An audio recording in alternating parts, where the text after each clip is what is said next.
Hello and welcome to another episode of Trash to Track. In this episode we're going to be looking at this Hornby Loco Drive Britannia that's been sent in to me by a chap called Stephen, as he won it at an auction and it came in less than desirable condition. There's a bag of parts there that have come with it and also a decoder that Stephen has sent as he wants it DCC fitting. So let's unbox this Britannia and see what we're dealing with.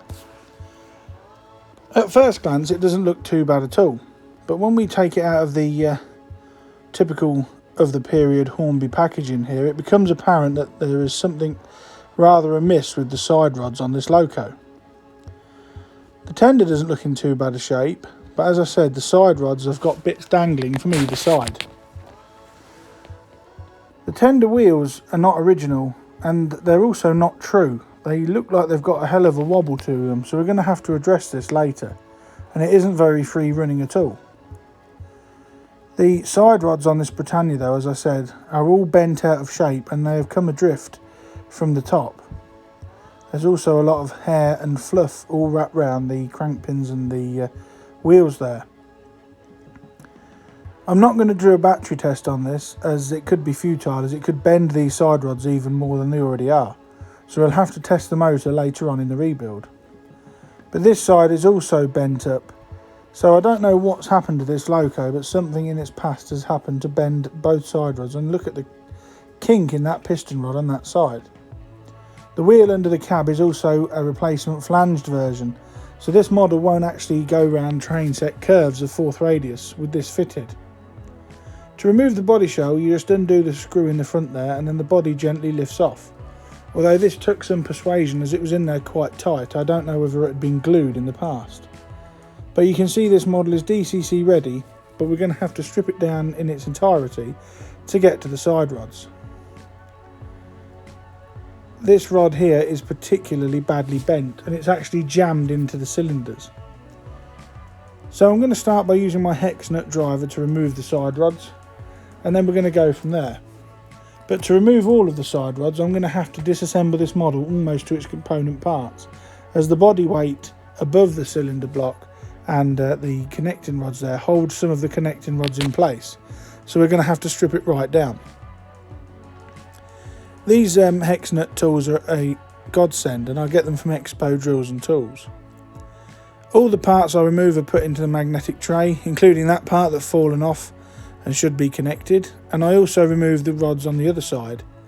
Now there's no danger of any damage to the rods. You can see by doing a battery test on the wheel that the rear wheel, which is the driven wheel, spins rather nicely, so there's nothing wrong with the pickups and the motor.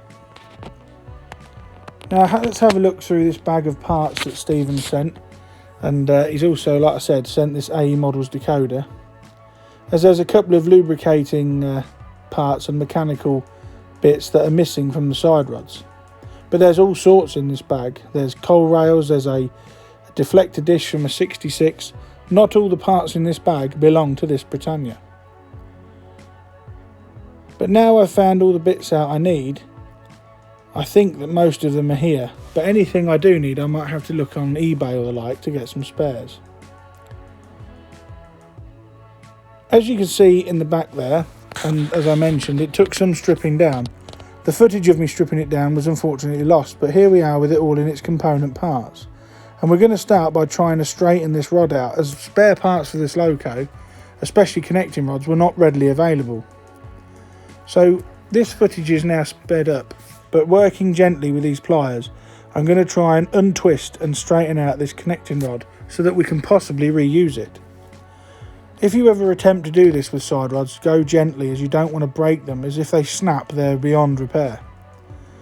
But using different methods of persuasion with finger pressure, also with some smooth nose pliers, I eventually managed to straighten them out to some degree. After I'd straightened them out, I gave them a gentle tap on a piece of wood with a ball peen hammer just to make sure they were totally flat. But we are getting somewhere now. This is starting to look a lot straighter than what it was.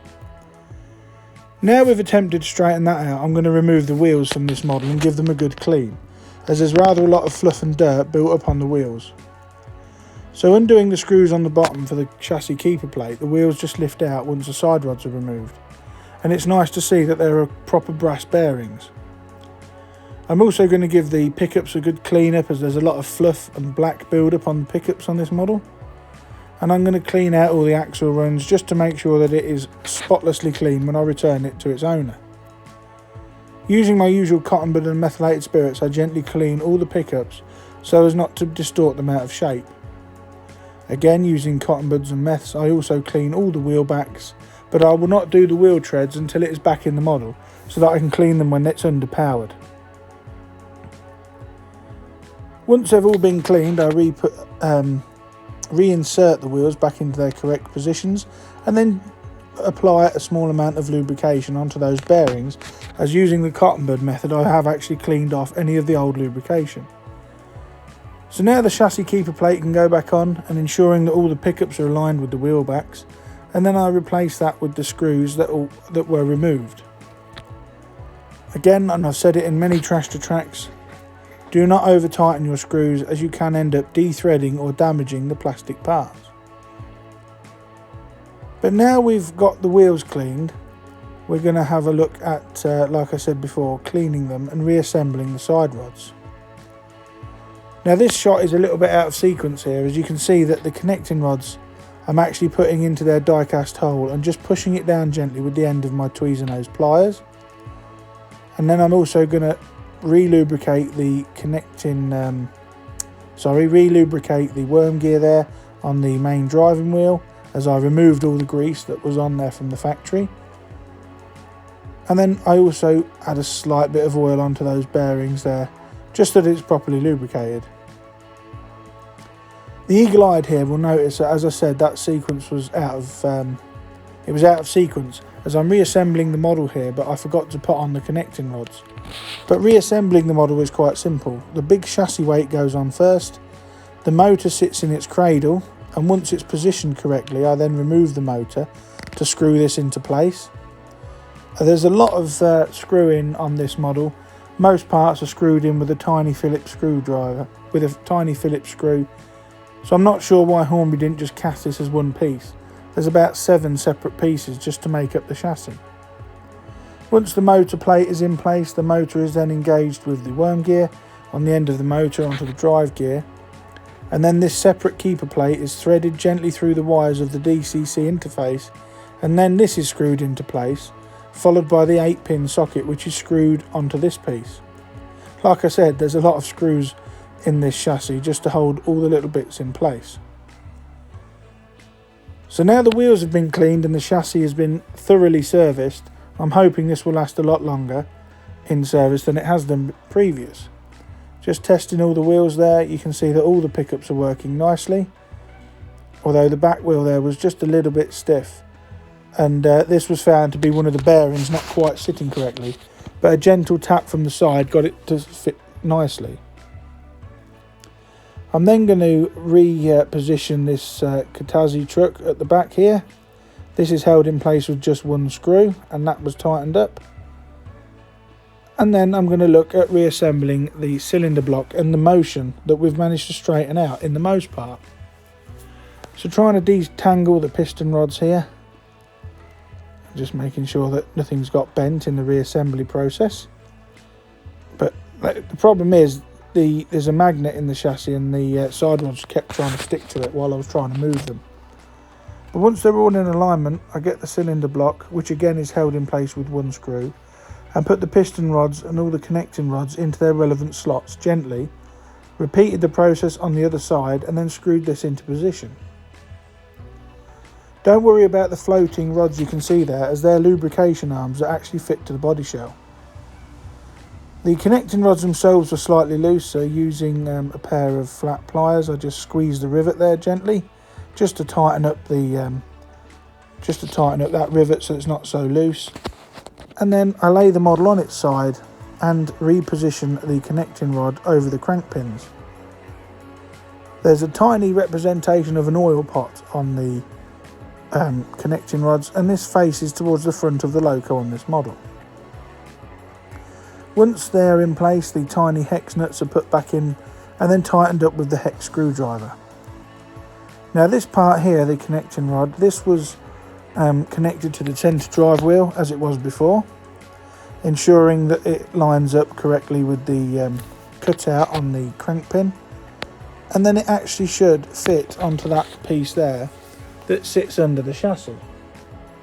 So tightening it up, I actually reattach the connecting rod to the chassis part using a small amount of Loctite adhesive in the hole. This is the opposite side of the model now, and now all the piston rods and connecting rods that I can put on at this stage are on and have been straightened. So now it's the moment of truth.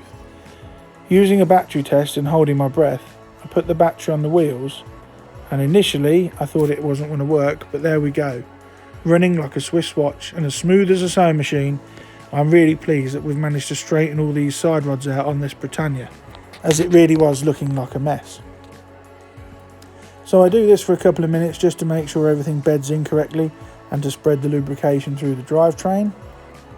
Then I'm going to remove the DCC blanking plate here and fit the decoder that was supplied by Stephen, and I'm just checking here to make sure there's enough room in the body shell to accommodate a decoder, and it looks like there is.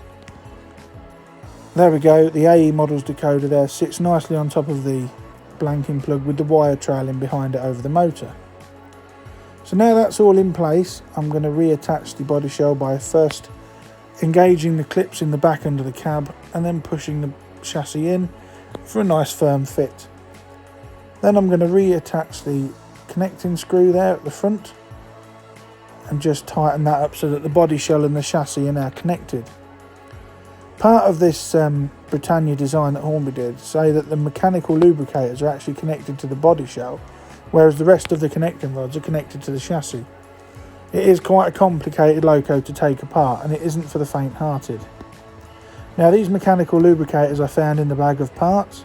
These actually sit on die-cast pins that are in the chassis. So using my needle nose pliers, I'm just going to push that into place there. And then this mechanical lubrication arm, which I believe it is, I mean I stand corrected if somebody wants to comment, but this was then put in place on a tiny little plastic pin and was held in place with a very small amount of super glue.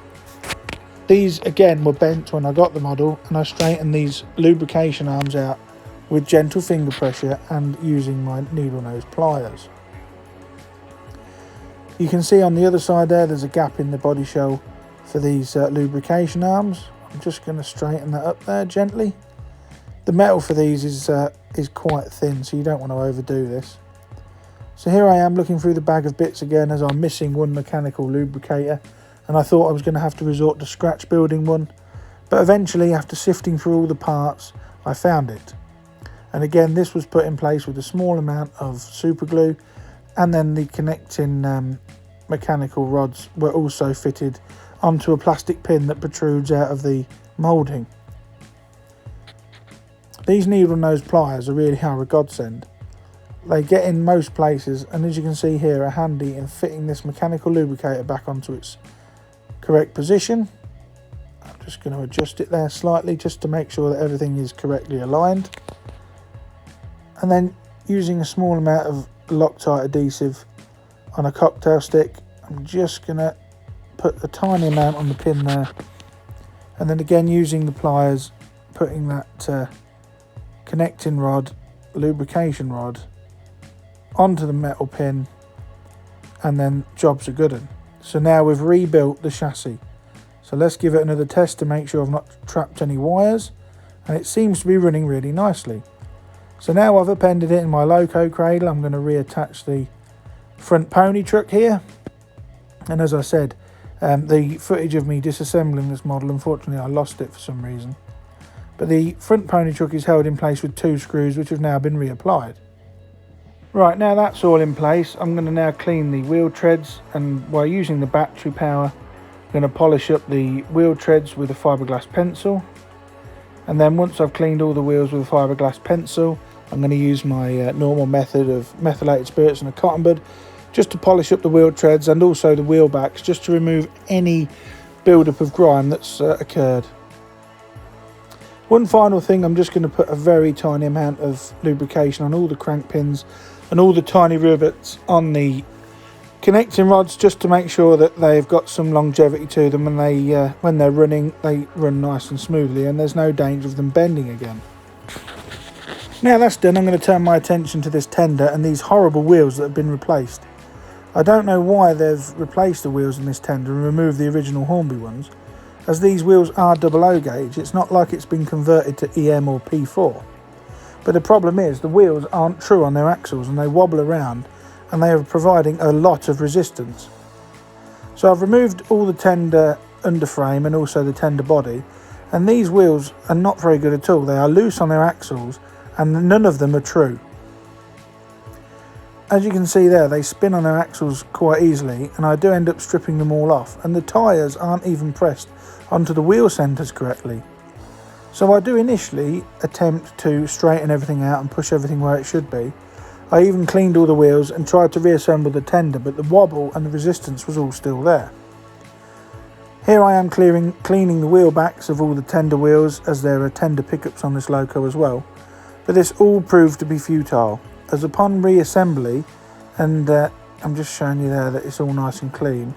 Upon reassembly with my back-to-back gauge, even pushing them on and gently tapping them to make sure they were all engaged and they shouldn't have had any wobble at all, the wheels were not very good. So I contacted Stephen to see where he wanted to go with this, and he agreed that we should replace the tender wheels with original Hornby parts.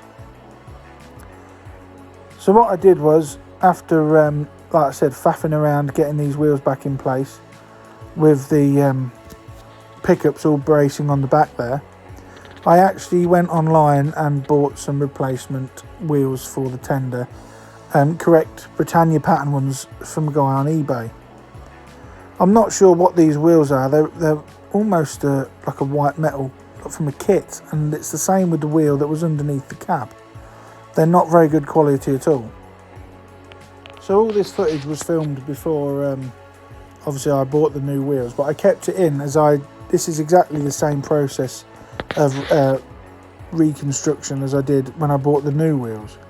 But it just shows that even after rebuilding, the resistance on the tender wheels was really, really bad. So after a couple of weeks, I did get rid of them and I replaced them with Hornby wheels, as I said. And this is just me upending the tender, and these are the new Hornby wheels which arrived in the post.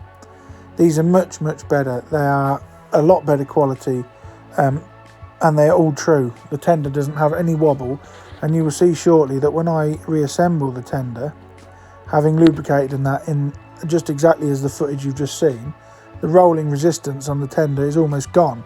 It runs and rolls around really nice.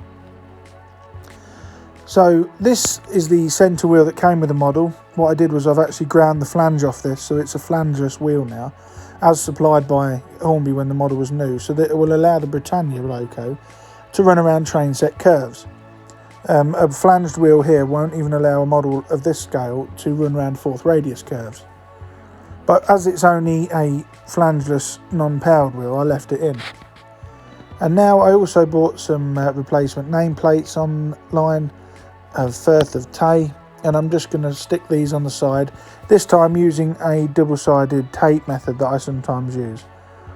The nameplates supplied by the LFC manufacturer are quite thick, and the satin varnish wasn't holding them, so I decided to stick them on with some double-sided tape.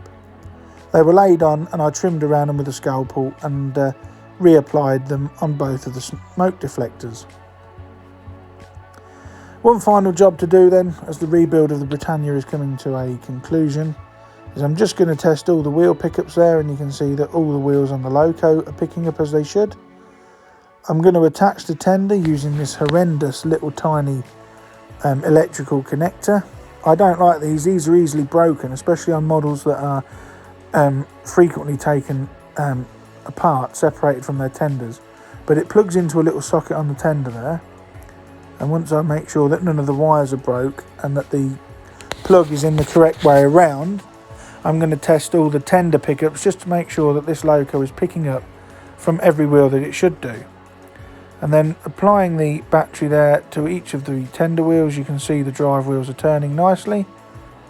And then the Loco wheels again, well, I just tested them, but for completeness, Every wheel on the Loco that should pick up electricity is picking up electric. So that's completed the rebuild of this Britannia. Now let's remind ourselves of what we started with. This poorly Britannia had bent valve gear on both sides of the model, was missing a nameplate and was generally covered in a layer of grime and filth. Not really as described when Stephen bought it from an auction, and it was in no way a runner, not with valve gear as bent as this one was. Indeed, it had valve gear hanging off each side of the model. After a little bit of work, this is what she looks like now. Cosmetically not much different, just the nameplates have been added, and you can see now that all the connecting rods have been rebuilt, straightened out, put back where they should be, and the model is now a lovely runner and justifies the Britannia name, as this class of Loco really was a nice class of locomotive. I'm going to leave you now with some shots of this Britannia running around my layout, firstly along the seawall section with a selection of Mark 1s, and you can clearly see that the valve gear is doing the job it's supposed to. There's no tight spots and it is running like a Swiss watch. If you've got a Loco you'd like to see featured in a future episode of Trash to Track, please email me on the email address that's on screen now, and we can have a look at getting it sent over, repaired and put back into service, and who knows, it may even feature in a Trash to Track episode in the future. I'd like to thank you all again for watching Trash to Track. I'll catch you in the next video. Bye for now.